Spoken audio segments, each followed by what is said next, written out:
Բարև ձեզ սիրելի ընկերներ, ես Անահիտ եմ, բուժքույր, ես ձեզ կպատմեմ բժիշկ Քենզո Թակասիի խոսքերը, սկսենք։ Ես նյարդաբան եմ և գերոնտոլոգ, շատ տարիներ աշխատում եմ տարեց հիվանդների հետ։ Այսօր ձեզ կպատմեմ այն մասին, ինչը առաջին հայացքից անհավանական կթվա։ Առաջին հայացքից բացարձական վնաս միրգը, որին շատերը համարում են առողջության և թեթևության խորհրդանիշ, կարող է աննկատելիորեն ստեղծել ինսուլտի պայմաններ։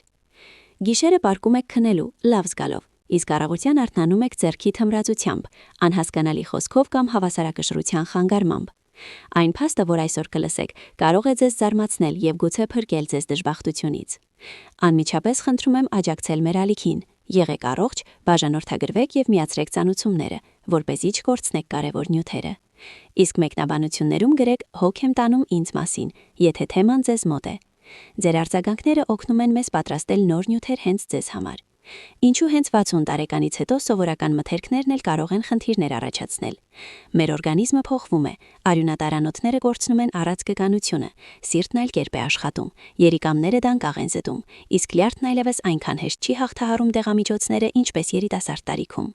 Այն, ինչը 30 տարեկանում օգնում էր առողջությունը ամրապնդել, 70-ում կարող է հակառակ ազդեցություն ունենալ։ Եվ հենց մրգերն են երբևէ դառնում վտանգի թաքնված աղբյուր։ Մենք սովոր ենք մտածել, որ մրգերը միշտ օգտակար են, բայց ճշմարտությունը ավելի բարդ է։ Որոշ մրգեր պարունակում են նյութեր, որոնք որոշակի պայմաններում կարող են խտացնել արյունը, գրգռել անոթները, առաջացնել բորբոքում կամ նույնիսկ խանգարել կյանքի համար կարևոր դեղերի ազդեցությանը։ Իսկ տարեց տանիքում սխալի գինը չափազանց բարձր է։ Այսօր ձեզ կպատմեմ մի քանի հայտնի մրգերի մասին, որոնք սխալ օգտագործման դեպքում կարող են ստեղծել ուղեղի անոթներում թրոմբների առաջացման պայմաններ։ Եվ առաջինը բանանն է։ Դուք ամբողջ կյանքում լսել եք, բանանը իդեալական խորտիկ է, փափուկ է, սննդարար, հարուստ կալիումով։ Այն տալիս են երեխաներին, մարզիկներին, խորհուրդ են տալիս հոգնածության դեպքում։ Եվ դա իսկապես այդպես է երիտասարդ և առողջ մարդկանց համար։ Բայց 60 տարեկանից բարձր մարդկանց մոտ ամեն ինչ փոխվում է։ Եկեք հասկանանք ինչու։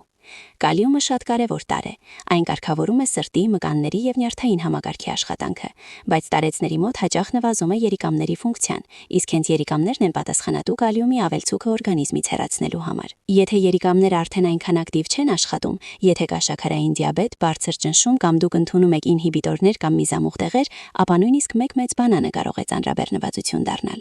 Կալիումը սկսում է կուտակվել, արյունը դառնում է ավելի մածուցիկ, սիրտը կարող է խախտել ռիթմը, իսկ անոթներում առաջանում է թրոմբ։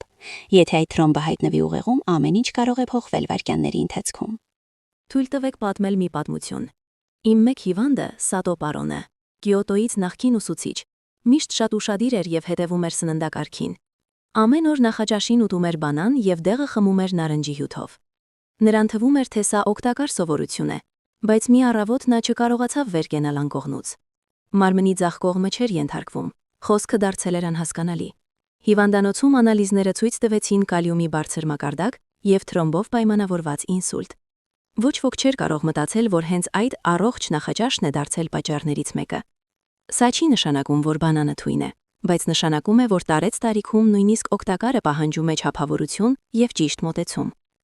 Ինչ է կարևոր հիշել։ Եթե դուք 60-ն անցեք և դուք ընդունում եք ճնշման կամ սրտի դեղեր, ամեն օր բանան չուտեք։ Սահմանափակվեք փոքրիկ բանանի կեսով և ավելի լավ առավոտյան։ Երբեք մի կերեք բանան քնելուց առաջ։ Գիշերը արյան հոսքը դանդաղում է, երիկամները ավելի թույլ են աշխատում և ռիսկը բարձրանում է։ Բանանը համադրեք սպիտակուցի հետ, օրինակ մի գդալ մածունով կամ մի քանի ինգույզով։ Սա կդանդաղեցնի շաքարի գլանումը և կնվազեցնի անոթների վրա բեռը։ Մտածեք այս մասին, քանի որ հենց այս փոքրիկ սովորություններն են կազմում ձեր կյանքի ընթացքը։ Եթե ուզում եք հենց այսօր վերանայել ձեր սննդակարգը, մեկնաբանություններում գրեք «կստուգեմ իմ նախաճաշը»։ Սա կօգնի և ձեզ, և մյուս դիտողներին։ Իսկ հիմա ուշադրություն։ Եթե բանանը ձեզ անսպասելի վտանգ թվաց, հաջորդ միրգն էլ ավելի կզարմացնի։ Փոքր է, քաղցր, հաճախ մատուցվում է գեղեցիկ ամաններում և համարվում է առողջության ու երիտասարդության խորհրդանիշ։ Բայց տարեց մարդու անոթների համար այն կարող է լինել իսկական շաքարային ռումբ։ Խոսքը խաղողի մասին է։ Եվ այսպես ընկերներ, մենք հասանք երկրորդ մրգին, որը թվում է թարմության և առողջության խորհրդանիշ, բայց տարեցների համար կարող է լինել թաքնված վտանգ։ Խոսքը խաղողի մասին է։ Փոքրիկ հատապտուղներ, քաղցր, հյութալի, այնքան հարմար խորտիկի համար։ Կարծես թե ինչը կարող է ավելի պարզ լինել։ Երեկոյան մի բուռ խաղող թեյի հետ կամ առավոտյան թերթի հետ մի աման։ Բայց հենց այստեղ է թաքնված խաբեությունը։ Խաղողը կենտրոնացված շաքար է, փաթաթված բարակ կեղևի մեջ։ Յուրաքանչյուր հատապտուղը գրում է արագ ածխաջրեր, գլյուկոզա եւ ֆրուկտոզա։ Երիտասարդ օրգանիզմի համար դա պարզապես թեթև էներգիա է, բայց 60 տարեկանից հետո ամեն ինչ այլ կերպ է աշխատում։ Ինսուլինն ավելի դանդաղ է արտադրվում, բջիջները ավելի վատ են արձագանքում, անոթները դառնում են փխրուն։ Արդյունքում արյան մեջ շաքարի կտրուկ բարձրացումը դառնում է փորձություն ամբողջ օրգանիզմի համար։ Ինչ է տեղի ունենում, երբ տարեց մարդը շատ է ուտում խաղող, հատկապես շատ եւ դատարկ ստամոքսին։ Արյան մեջ շաքարի մակարդակը կտրուկ բարձրանում է։ Պատասխան՝ ենթաստամոքսային գեղձը ինսուլին է նետում, բայց ուշացումով։ Այդ պահին արյունը դառնում է խիտ, կպչուն, անոթները սպազմ են ստանում, զարկերակների ներքին պատը գրգռվում է։ Միկրոսկոպիկ վնասվածքների տեղերում օրգանիզմը սկսում է թրոմբներ առաջացնել։ Դուք չեք զգում դա, ոչ ցավ, ոչ անհարմարություն, բայց գործընթացը ընթանում է, եւ մի օր այդ թրոմբը կարող է փակել ուղեղի անոթը։ Թույլ տվեք կիսվել պատմությամբ։ Յոկոտի կինը 74 տարեկան ամբողջ կյանքում հետևել է ճիշտ սնվելուն։ Նա խուսափում էր գազավորված ըմպելիքներից, չէր ուտում քաղցրեղեն, բայց ամեն օր իրեն թույլ էր տալիս մեծաման կարմիր խաղող։ Դա բնական շաքար է բժիշկ։ Ինչ է կարող է վատ լինել դրանում, ասում էր նա։ Բայց մի օր զբոսանքի ժամանակ նա զգաց կտրուկ գլխապտույտ։ Ձեռքը թուլացավ, խոսքը դարձավ խառնաշփոթ։ Հիվանդանոցում հաստատվեց անցողիկ իշեմիկ նոպա, փոքր ինսուլտ։ Անալիզները ցույց տվեցին շաքարի կտրուկ տատանումներ եւ անոթների քրոնիկ բորբոքման նշաններ։ Մեղավորը ոչ տորտն էր, ոչ կոնֆետը, այլ նրա սովորությունը խաղողն ամեն օր մեծ քանակությամբ ուտելը։ Կարևոր է հասկանալ, խնդիրը ոչ միայն շաքարի քանակի մեջ է, այլև ժամանակի մեջ։ Եթե խաղողն ուտեք երեկոյան, երբ օրգանիզմի բոլոր գործընթացները դանդաղում են, երբ մի փոքր ջրազրկված եք, ռիսկը բազմապատկվում է։ Այդ ժամանակ արյունը ավելի խիտ է դառնում, իսկ շաքարի կտրուկ բարձրացումը գերբեռնում է առանց այտել փխրուն անոթները։ Ինչ անել, եթե դուք սիրում եք խաղողը։ Երբեք մի կերեք այն դատարկ ստամոքսին։ Մի վերցրեք ամբողջ ամանը։ Սահմանափակվեք փոքրիկ մի բուռով։ Համադրեք խաղողը սպիտակուցի կամ ճարպերի հետ, օրինակ պանրի մի կտորով կամ մի քանի ընկույզով։ Սա կդանդաղեցնի շաքարի կլանումը։ Կերեք այն միայն ցերեկը, երբ օրգանիզմը կարող է օգտագործել էներգիան։ Եթե ունեք շաքարային դիաբետ կամ ընդունում եք սրտի ու ճնշման դեղեր, այս միրգը քննարկեք բժշկի հետ։ Երբեմն ավելի լավ է ընդհանրապես բացառել այն։ Գիտեմ, շատերին թվում է, եթե միրգ է, ուրեմն վնաս չի կարող լինել։ Բայց հենց այդ հավատը անվնասության մասին է դարձնում խաղողը վտանգավոր տարեցների համար։ Քանի որ այն աննկատելիորեն լուր կերպով քայքայում է անոթների առողջությունը։ Եթե այսօր ինքներդ ձեր մասին ինչ-որ նոր բան իմացաք եւ որոշեցիք վերանայել ձեր վերաբերմունքը խաղողի նկատմամբ, գրեք մեկնաբանություններում, կստուգեմ իմ սննդակարգը։ Ձեր խոսքերը կաջակցեն այլ դիտողներին, ովքեր նույնպես փնտրում են պատասխաններ։ Իսկ առջևում մեզ սպասում է ել ավելի զարմանալի միրգ։ Տրոպիկական է, արևոտ, շատերի սիրելի որպես թեթև աղանդեր ընթրիքից հետո։ Բայց նրա թթվայնությունն ու հատուկ ֆերմենտները գիշերը կարող են չարկատակ խաղալ ձեր օրգանիզմի հետ։ Եվ այո, նա էլ կարող է դառնալ ինսուլտի ռիսկի գործոն։ Խոսքը արքայախնձորի մասին է։ Եվ այսպես, հաջորդ միրգը, որի մասին ուզում եմ պատմել, արքայախնձորն է։ Այն սիրում են ամբողջ աշխարհում։ Արևոտ, վառ, տրոպիկական։ Շատ տարեցների համար ընթրիքից հետո արքայախնձորի մի կտորը թվում է թեթև, օգտակար եւ նույնիսկ բուժիչ աղանդեր։ Ի վերջո արքայախնձորը պարունակում է ֆերմենտներ, օգնում է մարսողությանը, հարուստ է վիտամիններով։ Բայց ճշմարտությունն այն է, որ տարեց տարիքում այս միրգը կարող է դառնալ ուղեղի եւ անոթների համար թաքնված սպառնալիք։ Ինչն է արքայախնձորը դարձնում այդքան հատուկ։ Նրա մեջ կա բրոմելային կոչվող նյութ։ Սա բնական ֆերմենտ է, որը օգնում է քայքայել սպիտակուցները։ Փոքր չափաբաժիններով այն կարող է բարելավել մարսողությունը։ Բայց տարեցների մոտ, երբ անոթները փխրուն են եւ ընդունվում են դեղեր, բրոմելայնը կարող է միջամտել արյան մակարդելիությանը։ Այն նվազեցնում է թրոմբոցիտների ակտիվությունը։ Եվ եթե դուք արդեն ընդունում եք արյունը նոսրացնող դեղեր, ինչպես ասպիրին կամ հագակոագուլյանտներ, ազդեցությունը կարող է գումարվել։ Արդյունքում արյունը դառնում է չափից ավելի հեղուկ, անոթները խոցելի։ Որտեղ անոթի պատը բարակ է, կարող է սկսվել արյունահոսություն, իսկ այլ տեղերում հակառակը։ Թրոմբն ավելի արագ է առաջանում, քանի որ անոթները գրգռված են։ Բայց դա դեռ ամենը չէ։ Արքայախնձորում շատ շաքար կա, եւ այն արագ է կլանվում։ Տարեց օրգանիզմի համար սա նշանակում է արյան մեջ գլյուկոզայի կտրուկ բարձրացում, ինչը առաջացնում է անոթների բորբոքում։ Եթե արքայախնձորը ուտեք երեկոյան, երբ մարմինը հանգստանում է, շաքարը չի օգտագործվում որպես էներգիա, այլ պարզապես շրջանառվում է անոթներով, գերբեռնելով եւ այնպես էլ հոգնած օրգանիզմը։ Եվ եւս մեկ կետ, որի մասին քչերն են մտածում։ Արքայախնձորը թթու միրգ է։ Նրա թթվայնությունը կարող է առաջացնել գիշերային ռեֆլյուքս։ Տարեցների մոտ հաճախ այն ընթանում է թաքուն, առանց այրման։ Բայց քնի ժամանակ թթուն գրգռում է շնչուղիները։ Ճնշումը թռչում է, թթվածնի մակարդակը ընկնում է։ Ուղեղը, որը գիշերը հատկապես զգայուն է թթվածնի պակասի նկատմամբ, հայտնվում է վտանգի տակ։ Հենց դրա համար էլ ինսուլտները հաճախ տեղի են ունենում վաղ առավոտյան։ Հիշում եմ իմ մեկ հիվանդուհուն, Նակաձի մուտիկին է, 76 տարեկան։ Նա կենսունակ, էներգիայով լի կին էր և հպարտանում էր, որ հրաժարվել է քաղցրեղենից, բայց ամեն երեկո ընթրիքից հետո թույլ էր տալիս իրեն մի քանի կտոր թարմ արքայախնձոր։ Նա համարում էր դա ճիշտ սովորություն։ Մի առավոտ նրա դուստրը նկատեց, որ մոր խոսքը դարձել է խառնաշփոթ, իսկ քայլվածքը անկայուն։ Հիվանդանոցում հաստատվեց ինսուլտ։ Անալիզները ցույց տվեցին բարձր շաքար, գիշերային ռեֆլյուքս և թրոմբոցիտների ֆունկցիայի խանգարման նշաններ։ Ոչ ոք չէր կասկածի, որ սիրելի միրգն այդպիսի դեր է խաղացել։ Ինչ պետք է հիշել.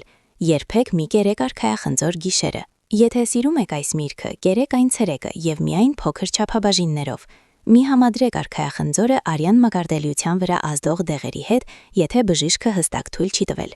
Միշտ հաշվի առեք, տարիքը անոթները դարձնում է ավելի փխրուն, և ցանկացած թթվի, շաքարի ու դեղերի համադրություն կարող է վտանգավոր լինել։ Եթե սիրում եք արքայախնձոր, վերանայեք երեկոյան ուտելու սովորությունը։ Դա կարող է համեղ լինել, բայց ձեր ուղեղին պետք է կայունություն և հանգիստ, ոչ թե գիշերային շաքարի ու ճնշման տատանումներ։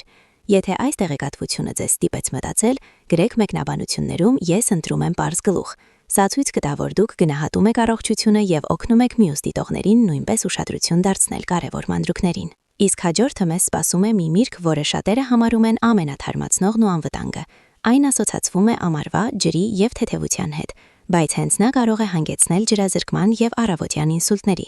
Խոսքը ձմերուկի մասին է։ Հիմա եկեք խոսենք ամառվա ամենասիրելի մրգերից մեկի մասին՝ ձմերուկի։ Կարծես թե ինչը կարող է ավելի օգտակար և անվտանգ լինել, քան շոկորը հյութալի ձմերուկի մի կտոր։ Այն գրեթե ամբողջությամբ ջուր է, թարմացնում է, հագեցնում ծարավը։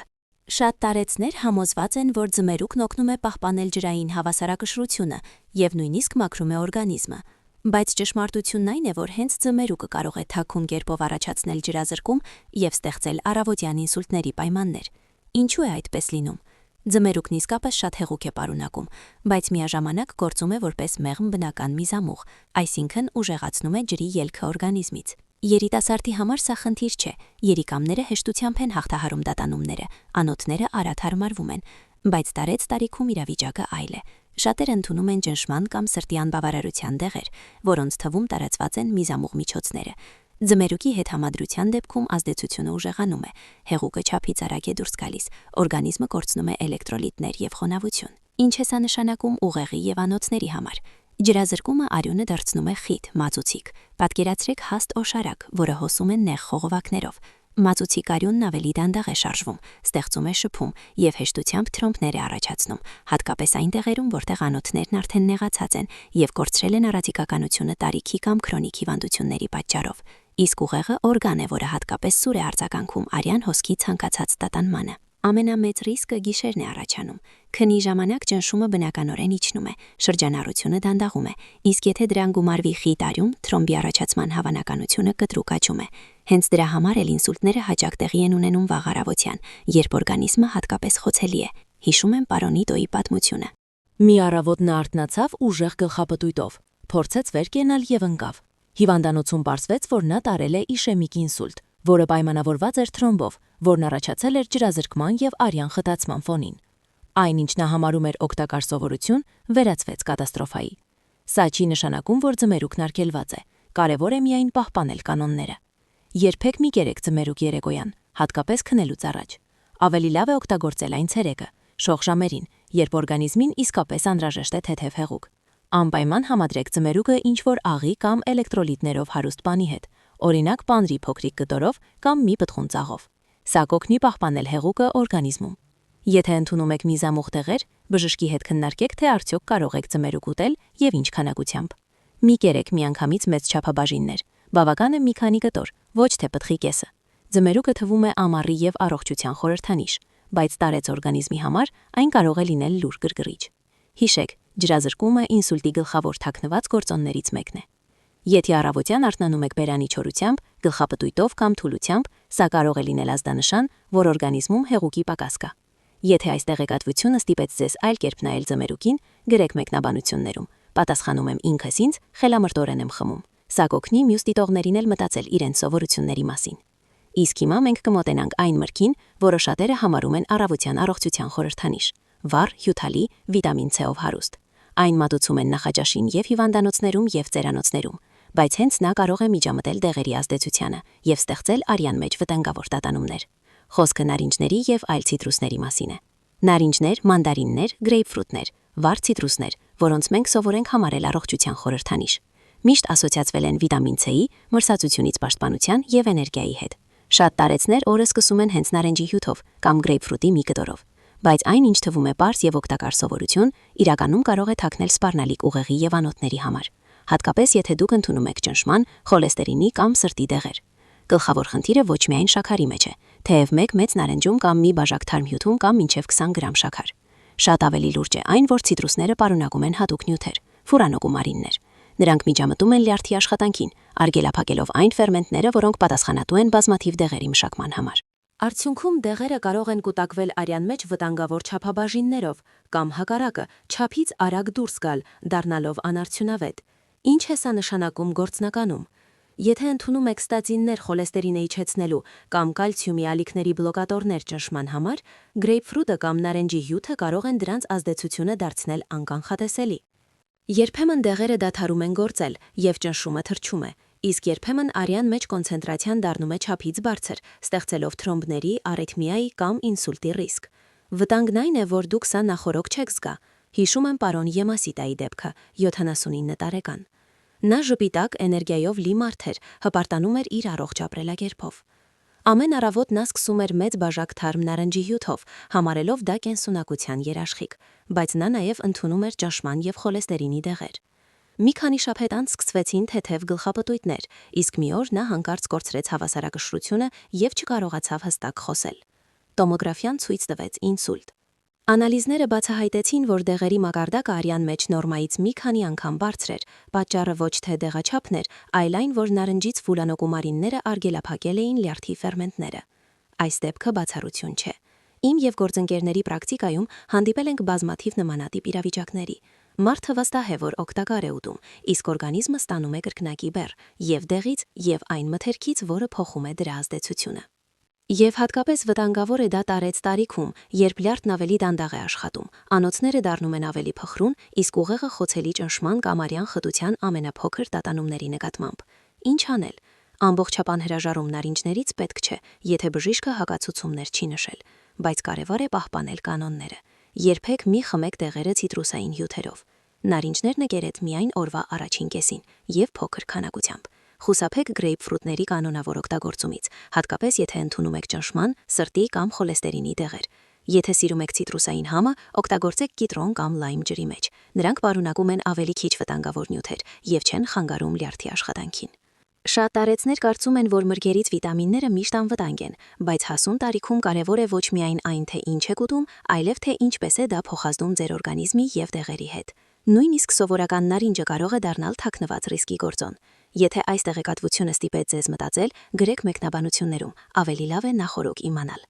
Սա կօգնի մյուս դիտողներին էլ ուշադրություն դարձնել այսպիսի պարզ, բայց կարևոր մանրուքներին։ Շնորհակալություն, որ դիտեցիք մինչև վերջ։ Ձեր հետ Բուժքույր Անահիտներ։ Մինչ նոր հանդիպում։